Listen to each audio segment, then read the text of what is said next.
fazer o exemplo aqui, que é um exemplo que está presente na construção daquela casa ali. Tá? E depois eu mostro o gráfico dele como é que fica. Tá? Então seria assim, ó.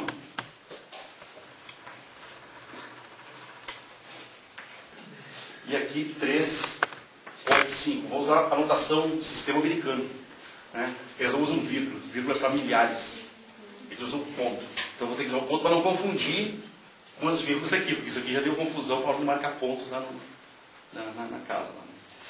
O B, o ponto B, o ponto 7,5, 10 e 2,4. E o ponto B1, que é o ponto menos 7,5, 10 e 2,4. Ou seja, isso aqui seria o seguinte, ó.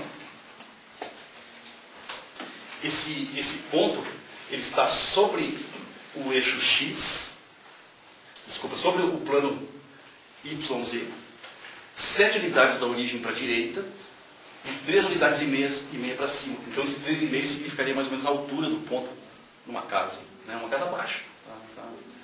7,5 seria o quanto ela tem para frente, quanto ela tem para o lado e o quanto ele tem para cima. Então esse ponto aqui é o ponto mais alto daquele. Tá? Então isso aqui vai fazer o papel daquele bico que a gente tinha do teto lá. Tá? Bom, então a situação é essa.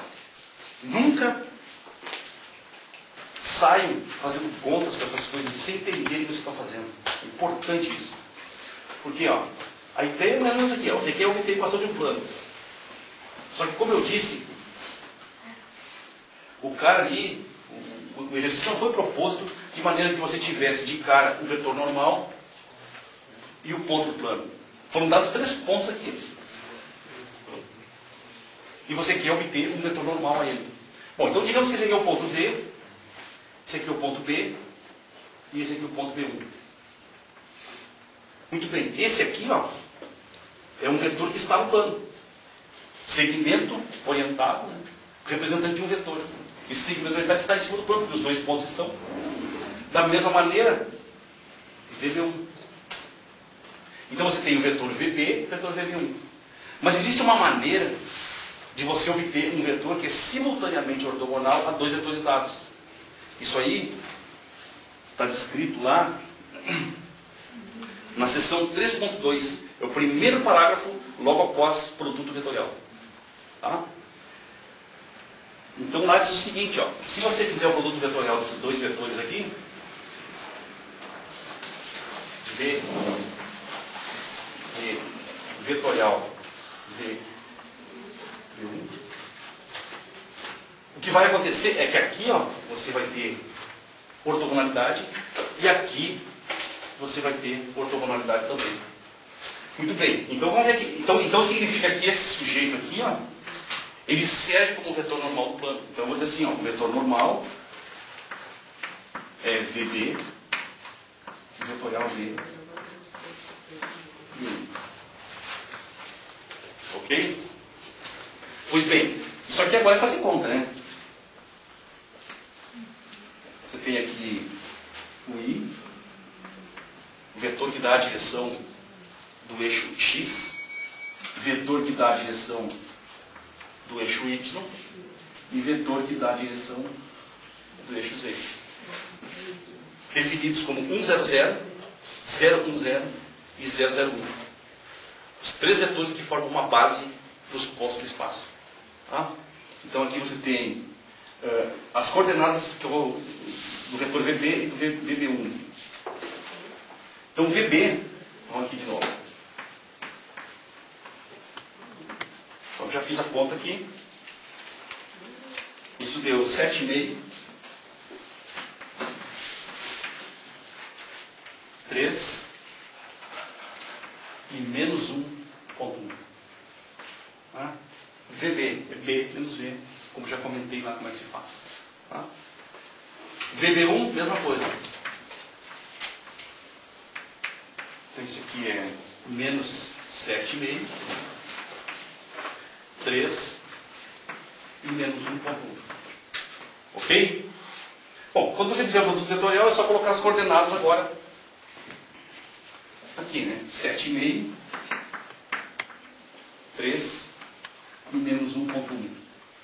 Menos 7,5, 3 e menos 1,1. Agora tem número. Agora não é com 1. Esses números aí são assim. Tá? O resultado disso aí vai ser o seguinte, ó.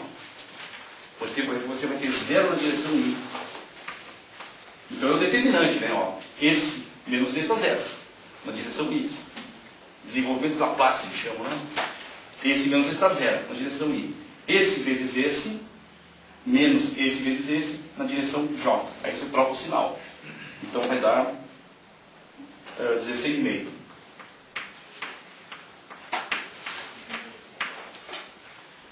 E depois 45 na direção K. O que significa isso? Que esse vetor normal tem como coordenadas 0, 16,5, 45. Como um ponto do plano é 0, 7 e 3,5, 3,5, né? 0, 7 e 3,5, 7,5, 3,5. E esse cara aqui, esse ponto aqui, ele pertence ao plano. Então essas duas condições aqui me dizem o seguinte, ó. Eu sei quem é A, eu sei quem é B, eu sei quem é C. Então a equação do seu plano fica 16,5 y menos mais 45 z igual a... Você já sabe quem é o A. O x0 é 0. O y0 é 7. O z0 3,5. Então você faz essa continha aqui, né? Vou deixar isso aí para vocês. E vai dar 270. Eu vou confiar nesses números aqui. Isso aqui foi uma calculadora.